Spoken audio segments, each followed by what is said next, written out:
యథాగారం దుచ్ఛన్నం ఉట్ఠీసమతి విద్యతి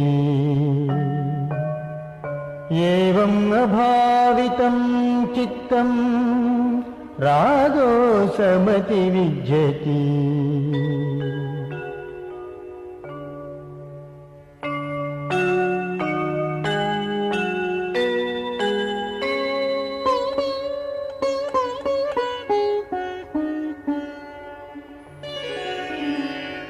గుడిసెపై cup చక్కగా కుదరకున్న వాన చినుకులు లోనికి జారినట్లు కామరాగ స్వభావమే అపరిణత చిత్తుడినాక్రమించు.